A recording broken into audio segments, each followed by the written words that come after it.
My nervous habit got so bad, I had to get a job at the morgue.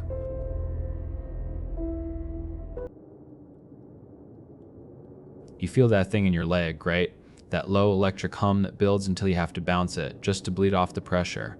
Maybe you chew the inside of your cheek. Maybe you twist a ring on your finger, round and round. Whatever it is, stop. Just for a second. Let your hands go still. Unclench your jaw. Feel the weight of your own body, quiet and contained. This won't take long. People treat self-control like it's some kind of muscle. They don't get it. It's not about strength. It's about feeding the right animal. My father's metronome was the sound of his own flesh. It was just a part of the house growing up, like the ticking clock in the hall or the hum of the fridge. A wet, rhythmic squelch, a soft grinding. It was the sound of him thinking, of him driving, of him reading the paper, his jaw working, his teeth worrying the side of his tongue. Chew, release. Chew, release. A constant, muffled beat set to a rhythm only he could hear. I never thought it was weird. It was just Dad. Then some kid in elementary school came over. We were watching cartoons on the floor, and the kid just goes, "What's that noise? Is your dad eating something?" I remember the heat in my face, the stupid animal need to defend him. "He's not weird," I said. "He's just thinking." But the damage was done. The sound was isolated. I couldn't unhear it. After that, I watched him. I saw how the tension in his jaw would smooth out with every chew. The deep lines in his forehead would soften. It was like he was grinding all his stress, all his anger, all his whatever, into a fine paste inside his own mouth. He was eating the ugly parts of himself to keep them from getting out. The chewing wasn't enough, in the end. Mom said the infection started because he just wouldn't let it heal. He'd chewed a trench into the side of his tongue, a raw, open wound. It got bad. The doctor gave him antibiotics, told him for fuck's sake to stop, but the animal needed to be fed. The sepsis was fast. He was gone in a week, and my world went silent. So fucking quiet. At first, I thought I'd break. People told my mom kids are resilient, like rubber bands. I felt more like old glass. One wrong move and I'd just shatter into 1,000 useless pieces. I never did, not really, but Mom saw something in my eyes, I guess. The same quiet that had taken over the house had taken over me. So she sent me away for a while, to get better. It wasn't a padded cell kind of place, more like a waiting room for life. Long, sterile hallways painted a sick off-white, with a single blue line that ran along the wall like a flat-lined heart monitor. The fluorescent lights buzzed, a high, thin sound that vibrated behind your eyeballs. Everyone there was a ghost. We drifted past each other in the halls, never making eye contact. Everyone was gnawing on something. You could see it if you looked. A girl who twisted the same lock of brown hair until it was a frayed, dead rope.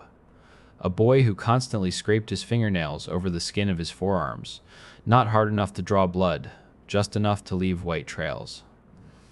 I recognized the rhythm. I knew the need. My roommate was a girl named Zosim. She looked like she was made of stretched wire and sheer force of will, and she didn't eat. Not at meals, anyway. She'd push the gray meat and pale vegetables around her plate, creating elaborate patterns of despair, making just enough disappear to keep the nurses off her back. She was always quietest then, her eyes fixed on the plate like it was an unsolvable puzzle. But every night, about an hour after lights out, her ritual would begin. Her hand would slip into the space between her bed and the wall, a slow, practiced movement. She'd pull out a bag of potato chips, never plain, always something sharp and artificial, like sour cream and onion or salt and vinegar. The crinkle of the bag opening was the first note in a symphony of wrongness. I'd watch her silhouette in the dim light from the hallway. Her hand would travel from the bag to her mouth. But there was never a crunch. She would place a single chip on her tongue like it was a sacrament, and then she would just hold it there. I could hear the faint, wet rasp of her tongue moving over it. Licking. Methodical. Stripping every last grain of chemical dust, every flake of flavoring, until the chip was a pale, soggy wafer of starch. Then she would slide the wet, dead thing back into the bag. Her fingers would rustle around, seeking a fresh, crisp one. Her breathing would be so steady, so peaceful, like a monk in prayer. By morning, a small graveyard of opened, swollen bags would be under her bed. Our room would smell faintly of damp potato and onion powder. It was fucking disgusting. We never talked about it. She never offered me a soggy chip, and I never asked. That quiet, wet sound became my new metronome. It filled the silence my father had left. It was proof of life. Proof that in this dead white place, something was still hungry. Something still needed. Some nights, I'd lie there and imagine reaching under her bed, plunging my hand into one of those bags. I wanted to feel the pulp, the wrongness of it. I needed to feel something. An itch was starting in my bones. A formless, crawling need for a rhythm of my own. It found me the night Zosim got moved to another room. The silence that came back was worse than before. It was absolute. It pressed in on me, filled my ears, my mouth. I thought I was going to scream myself inside out. The spiders in my veins were back, skittering, frantic. That's when I heard it. Click. A tiny sound, but in that crushing quiet, it was a gunshot. It didn't come from the hallway or the bed frame. It came from me. My hand was at my mouth. I didn't remember putting it there, and caught gently between my incisors was the corner of my thumbnail. I traced the sharp edge with my tongue. It wasn't a part of me, not really, just dead tissue. Maintenance. I bit down. There was a slight give, then a clean, satisfying snap. The itch in my marrow went quiet, just for a second. It was sated. Pleased, it didn't bleed. I hadn't broken skin. I rolled the tiny, sharp crescent of nail around in my mouth, a foreign object. Mine, but not mine.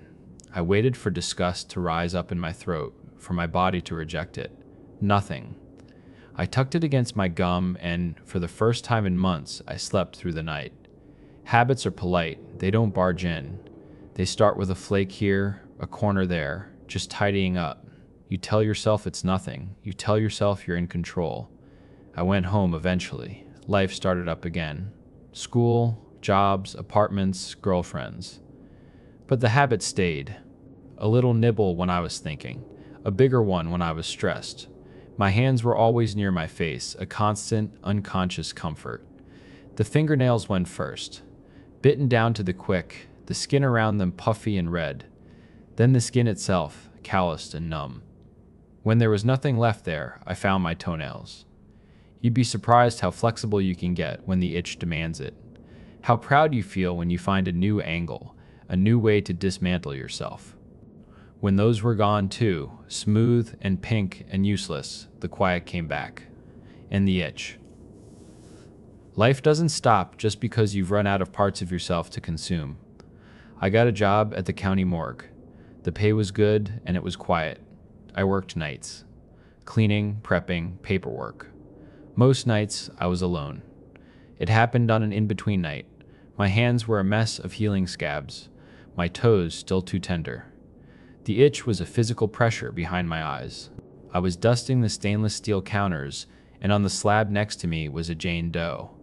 Young, maybe 20, she had been beautiful. Long, dark hair, pale skin. She looked like she was sleeping. Her hands were folded on her stomach, and her nails were perfect. Long, almond-shaped, painted a deep, pearlescent white. I couldn't stop looking at them. The itch was screaming. A phantom ache started in my jaw. Stop it, I told myself. Just look away. But I couldn't. They were just so available. Unmaintained. Forgotten. A perfect, clean edge. Just long enough that if you slipped it between your teeth, I didn't plan it. Planning would make it a choice.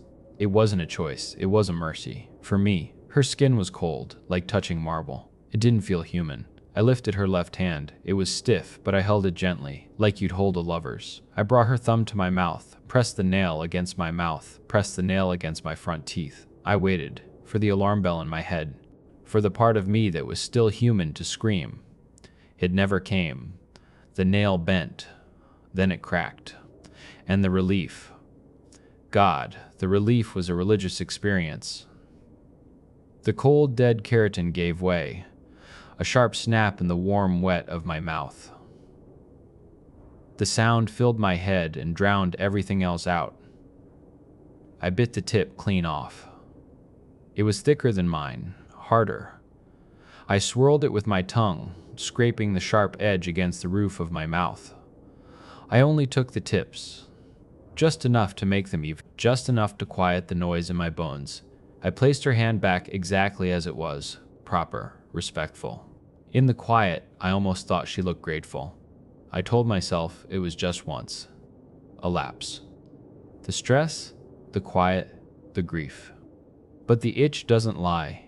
It just waits. The dead are very patient. They don't need their fingernails where they're going. No one complains. You understand, don't you? You've been sitting there this whole time, your hands perfectly still, your jaw relaxed. You followed my directions. You behaved. You proved you're in control. But we both know that's not your itch. I can see it. In everyone. That restless energy coiled just beneath the skin. It's not a choice. It's just a twitch, a thought, a tiny flake of yourself offered up to the quiet. Go on. You can start again now. Bounce your leg. Tap your fingers. Chew your lip. Sink your teeth into whatever little piece of you keeps the silence at bay. You can stop anytime you want. I know I can.